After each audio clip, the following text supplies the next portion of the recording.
साकार करने के लिए,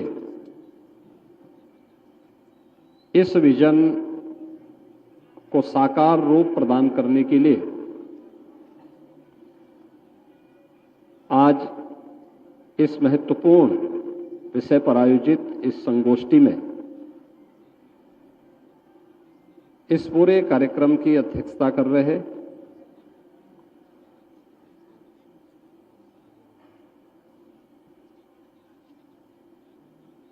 एक ऐसे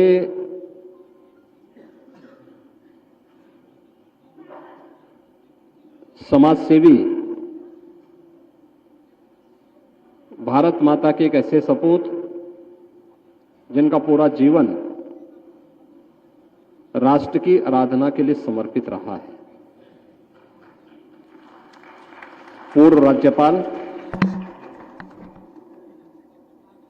और मुझे लगता है कि इस समारोह में उपस्थित जितने भी विभिन्न संगठनों से जुड़े हुए पदाधिकारी आए हैं, वरिष्ठ जन आए हैं, उन सबके चिर परिचित चेहरे परम सम्मानीय श्री कल्लाज मिश्र जी,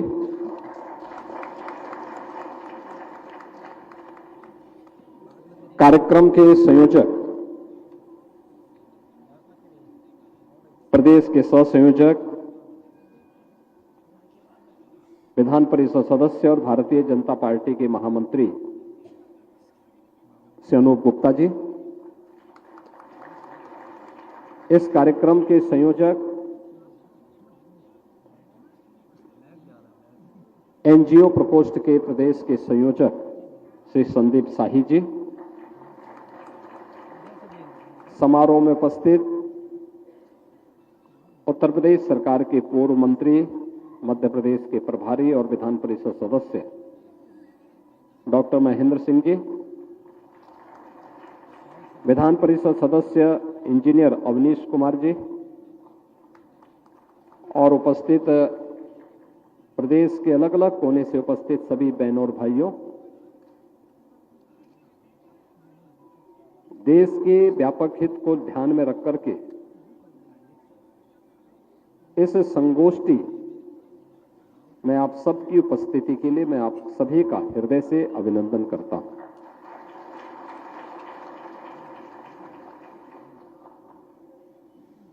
जिस महत्वपूर्ण मुद्दे को लेकर के यह संगोष्ठी यहां पर आयोजित की गई है, उसकी महत्ता जगजाहिर है।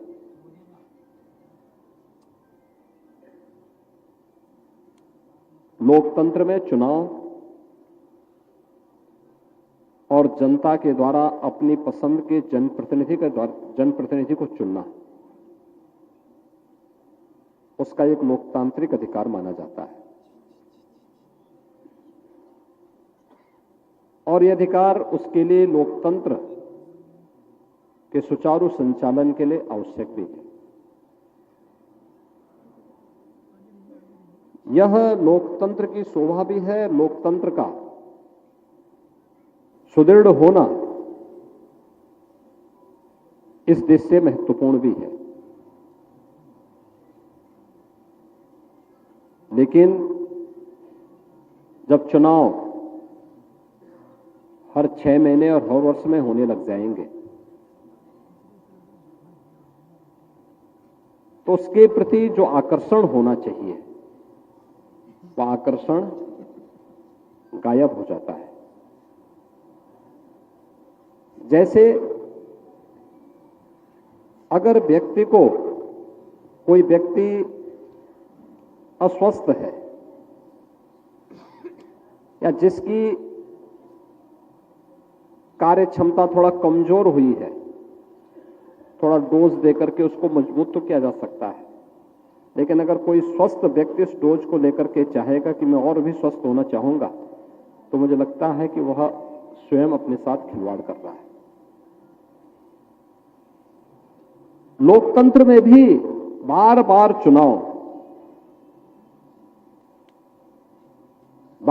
चुनाव ये जनता पर अनावश्यक बोझ डालता है, राजनीतिक अस्थिरता को जन्म देता है। देश के अंदर विकास की संभावनाओं को बाधित करता है। सार्वजनिक जीवन में भ्रष्टाचार को बढ़ावा देता है और राजनीतिक अस्थिरता कभी भी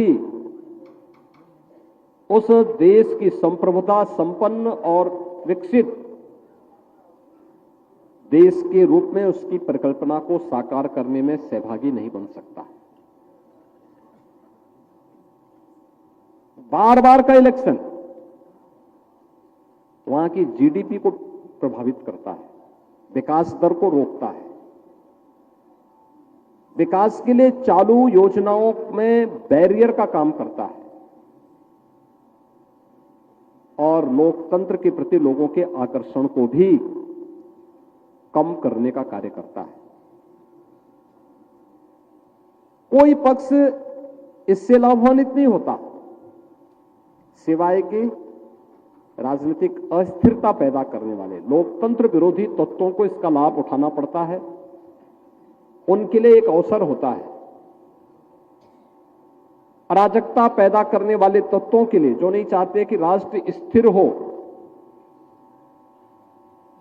क्योंकि कोई स्थिर सरकार जब दे रहा है तो विकास की एक नई रोड मैप के साथ उसको तेजी के साथ आगे बढ़ा सकता है।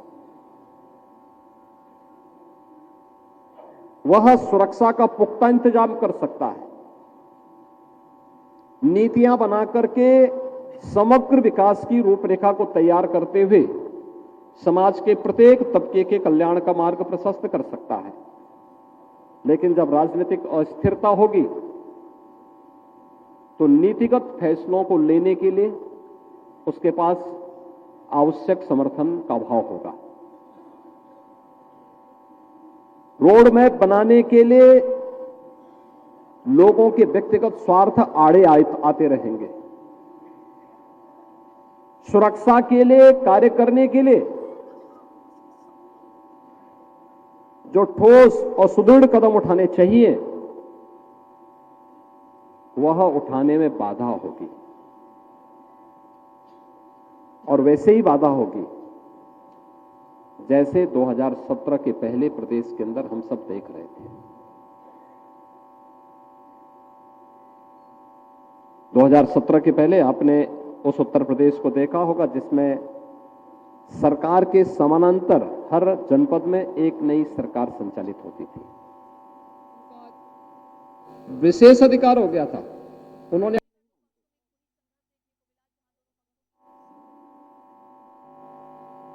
उन पर देश के किसी संवैधानिक सत्ता का प्रोटोकॉल का उल्लंघन उनके लिए चुटकी भरा खेल था।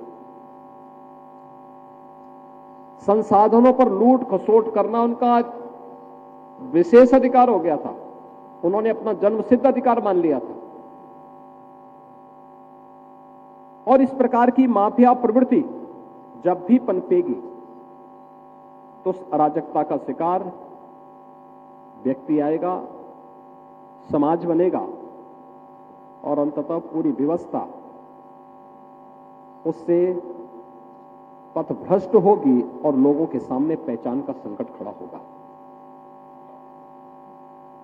राजनीतिक स्थिरता कैसे विकास को आगे बढ़ा सकती है? उत्तर प्रदेश उसका एक उदाहरण आपके सामने है। उत्तर प्रदेश में अगर एक स्थिर सरकार नहीं होती तो उत्तर प्रदेश को हम आज देश की एक अग्रणी अर्थव्यवस्था के रूप में स्थापित नहीं कर पाते। याद करिए 1947 से लेकर के 2017 तक इन 70 वर्षों में उत्तर प्रदेश की अर्थव्यवस्था लगातार नीचे गिर रही थी।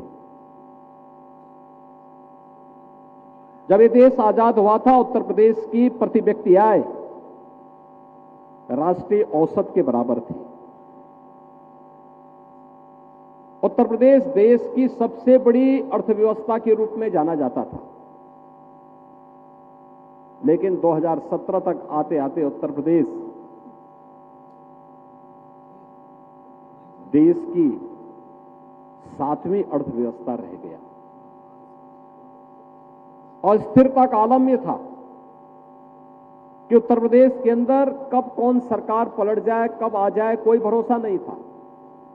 कब कौन पलटी मार जाए, यह भी भरोसा नहीं था। और हर जनपद में एक बड़ा माफिया पैदा करके उसको वहां पर लूट खसोट करने, अराजकता पैदा करने, गुंडागर्दी करने की पूरी स्वतंत्रता दे दी गई थी। ये राजनीतिक अस्थिरता और बार बार चुनावों का दुष्परिणाम है, जिसमें ये माफिया राज पनपा है। प्रदेश के संसाधनों में लूट खसोट हुई है, अराजकता फैली है, विकास बाधित हुआ है, हर एक क्षेत्र में विकास बाधित हुआ है। और उत्तर प्रदेश वासियों के सामने पहचान का संकट खड़ा हुआ।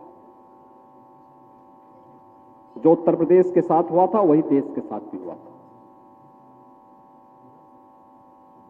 2014 के पहले देश के सामने पहचान का संकट खड़ा हो गया था। दुनिया के अंदर विश्वास का संकट, देश के अंदर विश्वास का संकट, दुनिया के अंदर पहचान का संकट।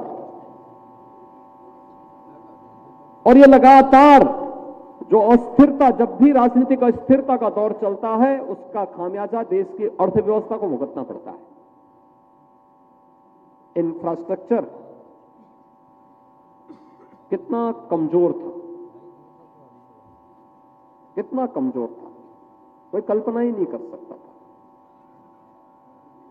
देश के अंदर वर्ल्ड क्लास इंफ्रास्ट्रक्चर कनेक्टिविटी में हो, यह तब संभव हो पाया जब सरदेव अटल बिहारी वाजपेयी देश के प्रधानमंत्री बने।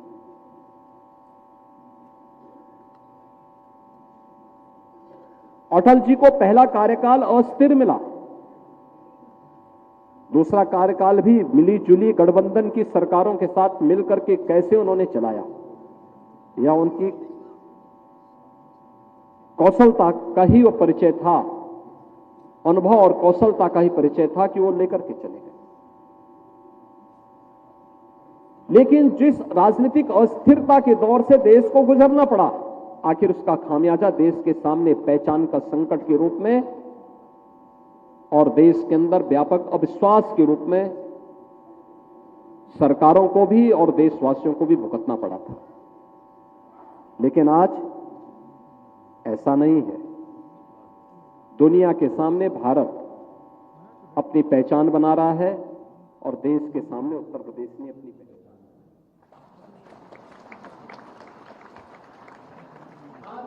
दुनिया की जो देश 1947 से लेकर 2014 तक दुनिया की 11वीं अर्थव्यवस्था बन पाया था, मात्र 10 वर्ष में वह भारत आज दुनिया की 5वीं बड़ी अर्थव्यवस्था है और अगले 2 वर्ष में वह दुनिया की 3री बड़ी अर्थव्यवस्था है। उत्तर प्रदेश जो 7वीं अर्थव्यवस्था था, वह आज देश की नंबर 2 की।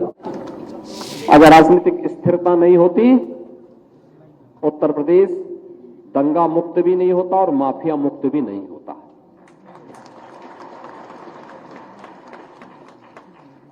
यह तब संभव हुआ है जब एक स्थिरता के दौर से हम लोग गुजरे हैं, और उस स्थिरता के कारण यद्यपि हमें भी, यह तब संभव हुआ है जब एक स्थिरता के दौर से हम लोग गुजरे हैं, और उस स्थिरता के कारण यद्यपि हमें भी समय समय पे इलेक्शन का सामना करना पड़ा। हर वर्ष कोई एक नया इलेक्शन आता है, कभी विधानसभा का,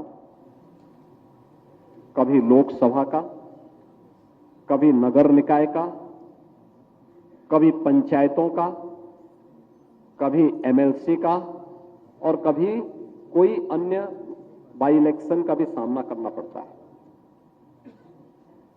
ये लगातार आते हैं, और इन सभी, क्योंकि जब भी एक इलेक्शन होता है खासतौर पर जब जनरल इलेक्शन होते हैं, अलग अलग होते हैं, विधानसभा लोकसभा के, पंचायतों के या नगर निकायों के, बड़े पैमाने पर जब एक साथ पूरे प्रदेश के अंदर चुनाव होते हैं, आदर्श आचार संहिता निर्वाचन आयोग लागू कर देता है।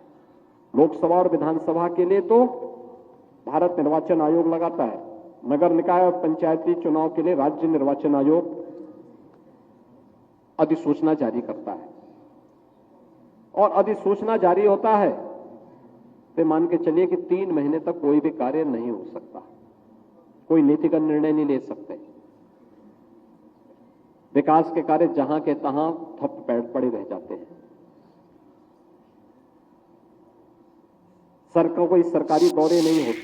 राज्य या जो देश हर एक वर्ष में इलेक्शन का सामना करता होगा और एक वर्ष में 3 महीने इलेक्शन में उसके खर्च हो जाते होंगे। 3 महीने इलेक्शन में खर्च हो गए, 2 महीने पर्व और त्योहारों में खर्च हो गए। बाकी कभी सर्दी पड़ गई, कभी गर्मी पड़ गई, कभी अन्य कारणों से कोई आपदा के कारण बाधित हुआ, 1 महीना हो गया, तो उसके पास कार्य करने के लिए 6 महीने भी नहीं बचेंगे। क्या उन 6 महीनों में कोई रिजल्ट दे पाएगा? और इसीलिए प्रधानमंत्री मोदी जी ने देश के अखंडता के प्रतीक लौह पुरुष सरदार वल्लभ भाई पटेल की भव्य प्रतिमा 2019 में जब उन्होंने राष्ट्र को समर्पित की, तो उस समय उन्होंने केवड़िया में इस बात की घोषणा की थी कि देश के अंदर राजनीतिक स्थिरता के लिए 1 नेशन 1 इलेक्शन को आगे बढ़ाने की आवश्यकता है। 1 नेशन 1 इलेक्शन के इस भाव को आगे बढ़ाने के लिए ही उन्होंने उस समय देशवासियों के सामने इसको एक मुद्दा दिया। स्वर्गीय अटल बिहारी वाजपेयी जी ने भी इस पर सदैव जोर दिया था। राजनीतिक स्थिरता सुशासन की पहली शर्त है, सुरक्षा की पहली शर्त है, विकास की पहली शर्त है। और उस राजनीतिक स्थिरता के लिए बार बार के इलेक्शन न हो, इसको लेकर के हमें आगे बढ़ना होगा। ऐसा नहीं कि ऐसा ना हुआ हो। पहला आम चुनाव स्वतंत्र भारत में 1952 में होता है। लोकसभा और विधानसभा के पूरे देश के अंदर एक साथ चुनाव हुए। कमोवेश ये इलेक्शन एक साथ 1952 से 1957, 1957 से 1962, 1962 से फिर 1967, ये एक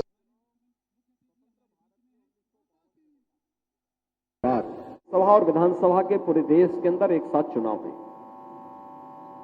कमोवेश ये इलेक्शन एक साथ 1952 से 1957, 1957 से 1962, 1962 से फिर 1967, ये एक साथ चुनाव होते रहे। लेकिन 1967 के बाद जब कांग्रेस में टूटन शुरू हुई और कांग्रेस स्वयं अपने आंतरिक मतभेदों के कारण अस्थिरता के दौर से गुजरती हुई दिखाई दी, तो उसने उस अस्थिरता का शिकार देश को बनाया और फिर देश के अंदर अलग अलग राज्यों में सरकारों को भंग करना, कहीं इलेक्शन कराना, कहीं पे राष्ट्रपति शासन लागू करना, और उस दौर के साथ देश गुजरता आगे बढ़ता गया। 1980 के दशक में भी मुद्दा उठा था कि नहीं, लोकसभा और विधानसभा का चुनाव एक साथ होना चाहिए, लेकिन फिर वह आगे नहीं बढ़ पाया। स्वर्गीय अटल बिहारी वाजपेयी जी ने भी इस बात को आगे बढ़ाया था, वो चीजें आगे नहीं चल पाई। और आज स्वर्गीय अटल जी के ही उन भावों को मूर्त रूप देने के लिए प्रधानमंत्री मोदी जी ने पूर्व राष्ट्रपति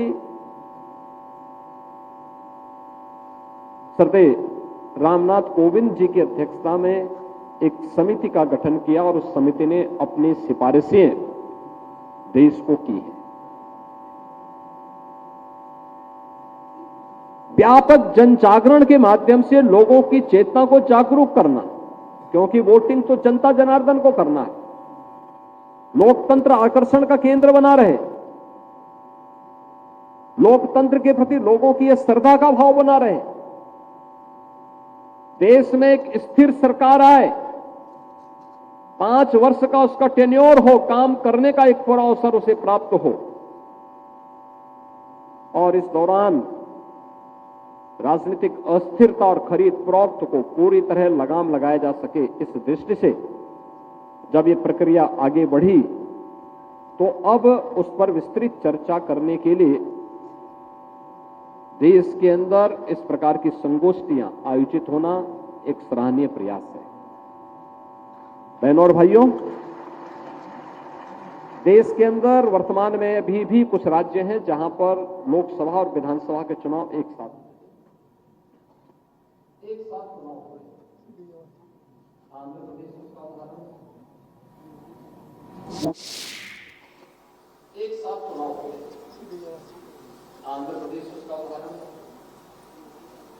उड़ीसा उसका उदाहरण है, अरुणाचल प्रदेश उसका उदाहरण है, और वो सिक्किम भी उसी तर्ज पर आगे गए। अन्य राज्यों के लिए भी उसके साथ जोड़ने की प्रक्रिया का हिस्सा कहां पे बनाया जा सकता है, समिति ने इसके लिए अलग अलग फोरम के साथ चर्चा की, अलग अलग मुद्दों पे चर्चा की, अनेक महत्वपूर्ण सुझाव उन्होंने इस संबंध में दिए हैं, और उन सभी सुझावों को लेकर के आज जब देश के अंदर एक वातावरण बन रहा है, तब हम लोग भी आज प्रदेश की राजधानी लखनऊ में, जो देश की आबादी का सबसे बड़ा राज्य है, उसकी राजधानी लखनऊ में इस महत्वपूर्ण मुद्दे को लेकर के आज यहां पे खड़े हैं। इस देश के अंदर व्यापक हित में विकसित भारत की परिकल्पना को साकार करने के लिए वन नेशन वन इलेक्शन के इस भाव को अब मूर्त रूप देने का समय आ गया है। जब आज उसकी प्रक्रिया आगे बढ़ेगी और अभी से तय होगा, एक रोड मैप तैयार होगा, रोड मैप तैयार होने के बाद यह तय होगा कि कैसे 2034 तक आते आते, जब लोकसभा का इलेक्शन 2034 में होगा, जनरल इलेक्शन 2034 में होगा, उस दौरान कुछ विधान मंडलों के विधानसभाओं के किसी का कार्यकाल बढ़ाना पड़ेगा, किसी का घटाना पड़ेगा, और उस भाव के साथ एक साथ पूरे देश के अंदर वन नेशन वन इलेक्शन मूर्त रूप ले सके, उसके लिए एक व्यापक जनमत को जागरूक करने के लिए हम सब आज यहां पर एकत्र हुए हैं। हम सबको भी इसका हिस्सा बनना पड़ेगा। अभी से लोगों को बताना पड़ेगा। एक बार के इलेक्शन में आप सोचिए, जो काम लोकसभा और विधानसभा का चुनाव एक साथ होकर के जितना पैसा बचाया जा सकता है, अगर जब विधानसभा के चुनाव अलग होते हैं, लोकसभा के अलग होते हैं, कहते हैं कि देश की जीडीपी पर उसका असर पड़ता है 1.5% का, यानी 3-3.5 लाख करोड़ से लेकर के 4-4.5 लाख करोड़ तक का एक अतिरिक्त बोझ देश की अर्थव्यवस्था पर पड़ता है। आप सोचिए, इतना पैसा बहुत सारे राज्यों की वार्षिक बजट भी नहीं है। यह पैसा जो केवल इलेक्शन पे खर्च हो रहा है या जिसके कारण अर्थव्यवस्था पर प्रभाव पड़ रहा है, ये 3.5 से लेकर के 4.5 लाख करोड़ की धनराशि जो चुनाव पे खर्च होता है या जिसके कारण विकास बाधित होता है और अर्थव्यवस्था प्रभावित होती है, अगर यह अर्थव्यवस्था का हिस्सा बना रहे, विकास के कार्य सुचारू रूप से आगे बढ़ेंगे, तो अर्थव्यवस्था को सुदृढ़ करने में कोई कठिनाई नहीं, वो तेजी के साथ आगे बढ़ेगी। इस पैसे का उपयोग विकास के कार्यों के लिए किया जा सकता है। अस्थिरता का दौर समाप्त होगा। मध्यावधि जो चुनाव होते हैं उनके शेड्यूल तय हो जाएंगे। कोई भी मध्यावधि चुनाव अब बचे हुए कार्यकाल के लिए ही होगा। यह भी तय हो सकता है कि अगर मध्यावधि चुनाव और जनरल इलेक्शन के बीच में बहुत कम समय है जैसे कि आज के दिन पे होता है कि 1 वर्ष से कम का समय होता है तो वहां पे कोई बाई इलेक्शन नहीं होता। अब जनरल इलेक्शन के साथ ही वहां पर कोई एक व्यवस्था देनी पड़ेगी, जनरल इलेक्शन के साथ ही चुनाव होते हैं।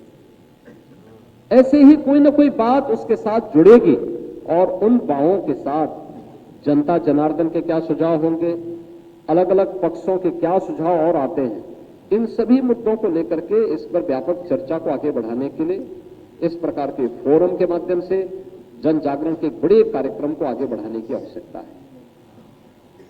मित्रों, इस देश की आवश्यकता है। याद रखना, इन मुद्दों पर वे लोग प्रखरता के साथ सामने आ सकते हैं जिनके लिए राष्ट्र प्रथम है,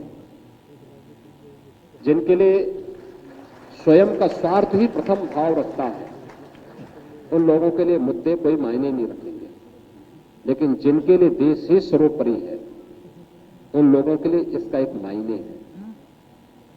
और मुझे लगता है हर भारतवासी इस मुद्दे का समर्थन करेगा, क्योंकि वह भी नहीं चाहता कि बार बार इलेक्शन से उसका विकास बाधित हो, बार बार इलेक्शन से लोक कल्याणकारी योजनाएं बाधित हो और स्थिरता का दौर गुजरे, फिर से वापस आए, इस प्रकार का कोई नहीं चाहता।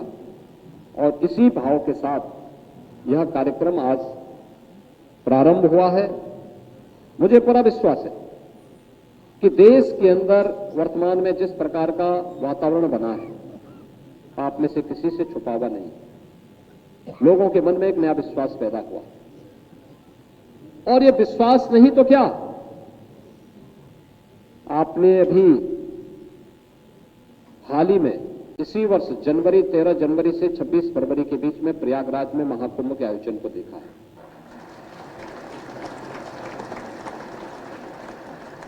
कुंभ के आयोजन हजारों वर्षों की हमारी विरासत का प्रतीक है। हजारों वर्षों से आयोजन होते रहे, लेकिन कैसा बना दिया था उस आयोजन को? पिछली सरकारों के लिए यह आयोजन कोई मायने नहीं रखते थे, क्योंकि उनका एजेंडा ही कुछ और था। ये आयोजनों के पीछे उनको इन आयोजनों को बहुत संकीर्ण दायरे में रख करके उन्होंने कैद करने का प्रयास किया था, और इसलिए कोई सुविधा नहीं देते थे। वहां पे स्वच्छता का वातावरण हो, दिव्य और भव्य कुंभ हो, इसका व्यापक प्रचार प्रसार हो, आने वाले श्रद्धालुओं के लिए सुविधाएं हो, उन्हें हम आयोजन के बारे में सही तरीके से बता सकें और इसे विरासत के साथ जोड़ करके भारत गौरव के प्रतीक के रूप में प्रस्तुत कर सकें, ये कभी प्रयास नहीं हुआ। अगर उन्होंने अपने एजेंडे का हिस्सा बना करके इसको इस रूप में प्रस्तुत किया होता तो संभवतः 2007 में भी और 2013 में भी कुंभ का आयोजन इसी भव्यता के साथ हमें देखने को मिलते जैसे 2019 में और 2025 में हम सबको देखने को मिला है। आप कल्पना करिए 2013 में प्रयागराज में कुंभ का आयोजन था, और प्रयागराज कुंभ में उस समय कुल 12 करोड़ श्रद्धालु आए थे। कुंभ में अव्यवस्था और गंदगी का आलम यह था कि एक देश के राष्ट्राध्यक्ष आते हैं, गंदगी देख करके बड़ी निराशाजनक ढंग से उन्होंने टिप्पणी की, क्या यही गंगा है, और दूर से ही प्रणाम करके चले गए। और 2019 में भी और 2025 में भी आपने देखा होगा प्रयागराज महाकुंभ के साथ देश और दुनिया का कोई भी ऐसा भारतीय नहीं रहा होगा जो प्रत्यक्ष रूप से भी प्रयागराज में आया और जो नहीं आ पाया, और प्रत्यक्ष रूप से उसकी भावनाएं प्रयागराज के साथ जुड़ी रही। 66 करोड़ से अधिक श्रद्धालु जनों का प्रयागराज की धरती पर आना, ये लोकतंत्र का ही सबसे बड़ा एक प्रकार का महोत्सव जैसा आयोजन हो गया, जिसके प्रति आम जन का भाव इस कदर जुड़ा कि जो आया वो अभिभूत होकर के गया, जो नहीं आ पाया उसके सामने पश्चाताप के सिवाय कुछ भी नहीं बचा हुआ है। और यह तब हुआ जब हम लोगों ने, भारतवासियों ने इसको अपने विरासत के साथ जोड़ा। हर भारतवासी ने कहा कि नहीं, आयोजन अच्छा है, हमारा है। विपक्षी जितना दुष्प्रचार करते थे, पब्लिक उतना ही रिएक्ट करके प्रयागराज पहुंचती थी, उतनी ही प्रतिक्रिया में प्रयागराज पहुंचते थे कि अब तो मुझे जाना ही जाना है, चाहे कितनी भी असुविधा क्यों न हो। और वहां पर जब भी वह त्रिवेणी में डुबकी लगाता था तो वह अभिभूत होकर के दो शब्द अच्छे कह करके, हम देखते थे, बहुत बार मैं देखता था, लोग तमिलनाडु से आ रहे हैं, कर्नाटक से, केरल से, अरुणाचल से, मणिपुर से, त्रिपुरा से, जम्मू कश्मीर से, हिमाचल से, उत्तराखंड से, और बहुत सारे ऐसे लोग वहां पे थे जो यूट्यूबर, जो विरोध करने के लिए वहां उतरे थे। लेकिन वो जब पूछते थे उन लोगों से कि देखिए सरकार ने कोई व्यवस्था नहीं की, आप कहां से आए, वो कहते थे तमिलनाडु से या कर्नाटक से या केरल से या जिस भी राज्य से था, वो बोलता था मैं वहां से आया हूं। देखिए सरकार ने कोई व्यवस्था नहीं की। वो कहते कोई बात नहीं, हम तो त्रिवेणी स्नान करने के लिए आए।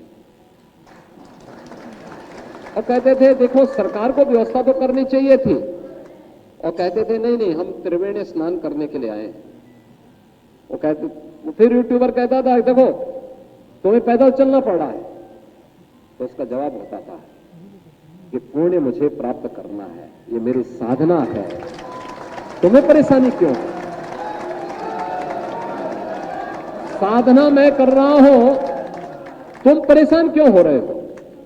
अरे जब डुबकी मुझे लगाना है तो साधना भी मुझे करनी पड़ेगी, और इसलिए मैं उसी साधना का हिस्सा बनकर के एक साधक के रूप में मां गंगा के पास जा रहा हूं, मां त्रिवेणी के पास जा रहा हूं, तुम्हें परेशान नहीं होना चाहिए। और ऐसे ही वन नेशन वन इलेक्शन के बारे में भी जो दुष्प्रचार होंगे, जो लोग विरोध करेंगे, हर भारतवासी को जो लोकतंत्र का समर्थक है, विकसित भारत की परिकल्पना को साकार होने का समर्थक है, तो सबको उसको यही जवाब देना चाहिए कि भाई देश हमारा है, राजनीतिक स्थिरता हमारे लिए है, विकास हमारे लिए है, विकसित भारत की परिकल्पना को साकार हमारे और आने वाली पीढ़ी के हित में मोदी जी कर रहे हैं, तो वन नेशन वन इलेक्शन में तुम्हें परेशानी क्या है? यह जवाब उसको जरूर आप दीजिएगा। अगर आप देने में सफल होंगे और व्यापक जनमत के इस अभियान के साथ जुड़ेंगे, तो सोशल मीडिया प्लेटफॉर्म पे भी इस पर व्यापक चर्चा को आगे बढ़ाने की आवश्यकता है, अलग अलग पक्षों को लेकर के। ये बार बार के इलेक्शन कैसे विकास में बाधा पैदा करते हैं, कैसे अर्थव्यवस्था को तबाह करते हैं, कैसे राजनीतिक अस्थिरता को जन्म देते हैं, कैसे माफिया राज को बढ़ावा देते हैं, कैसे पर्व और त्योहारों में बाधा पैदा खड़ा करते हैं। इन सभी बातों को लेकर के एक दूसरे के साथ सभी जुड़ी हुई है। इन सभी मुद्दों को लेकर के अगर आप आगे बढ़ेंगे तो निश्चित ही 2000 तबाह करते हैं, कैसे राजनीतिक अस्थिरता को जन्म देते हैं, कैसे माफिया राज को बढ़ावा देते हैं, कैसे पर्व और त्योहारों में बाधा पैदा खड़ा करते हैं।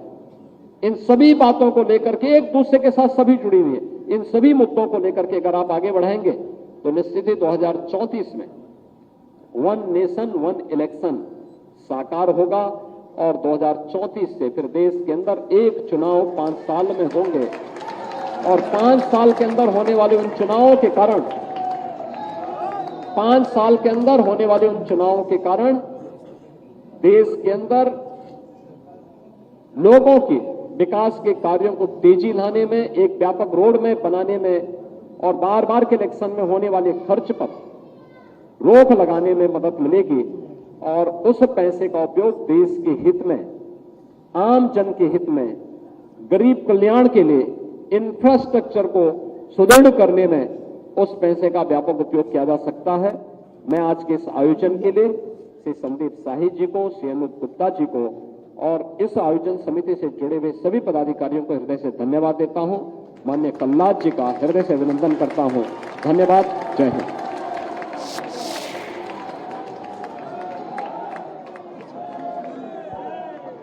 बहुत बहुत धन्यवाद।